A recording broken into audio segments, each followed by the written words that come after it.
আমার হাতে যে লাল মতন বস্তুটা দেখা যাচ্ছে এটা হচ্ছে একটা ক্যাকটাসের সিড পট। এর ভেতরে ওই কালো কালো যে দানাগুলো আছে ওটা হচ্ছে অরিজিনাল দানা, ওটা থেকেই গাছ হয়।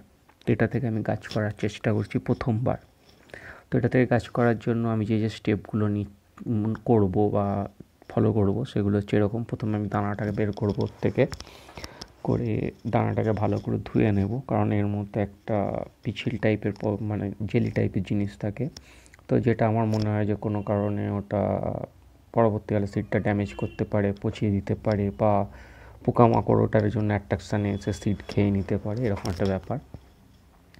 তো ওটাকে আমি ভালো করে ধুয়ে নিচ্ছি। এটা আসলেই ধুয়ে নিয়ে একটু শুকিয়ে নিলে ভালো হয়, তো আমি সেটা না করে আমি ধুয়ে নিয়েছি, এখনই ওটা বসাবো। তো এটা বসানোর জন্য আমি যে দিয়ে মিডিয়া করব সেটা হচ্ছে মোটা বালি, কোকোপিট আর কম্পোস্ট। তিনটে সম পরিমাণ নিয়ে তিনটেকে আমি ভালো করে মাখিয়ে নেব। নিয়ে এটা একটা কন্টেনারের মধ্যে আমি কন্টেনারের নিচেতে কিছু কোকো চিপ দেবো, যাতে ওপর থেকে জলটা দিলে পরে কোকো চিপগুলো সেটাকে অ্যাবসর্ব করে নেবে, এক্সেস যদি জল হয়ে যায়। আর পরবর্তীকালে সেইটাই আবার আমার মিডিয়াটাকে সাপ্লাই করবে, কারণ আমি এটাকে কভার করে দেবো, তো আমি এটাকে আর বের করবো না, কভারটা খুলবো না আর কি।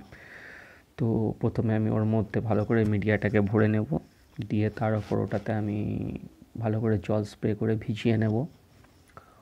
নিয়ে দানা যেগুলো আছে ওই দানাগুলোকে ওকে খুব সুন্দরভাবে এদিক ওদিক করে মানে চাড়িয়ে নেব।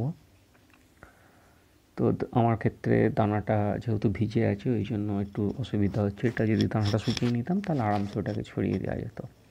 তো এটা ছড়ানো হয়ে গেলে মানে এটাকে সব কিছু করে নেওয়ার পর এটাকে আমি একটা ঢাকনা দিয়ে চাপা দিয়ে দেবো।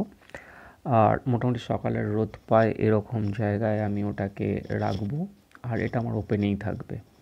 তো এবার দেখা যাক এটার থেকে আদৌ কোনো গাছ হয় কি না হয়।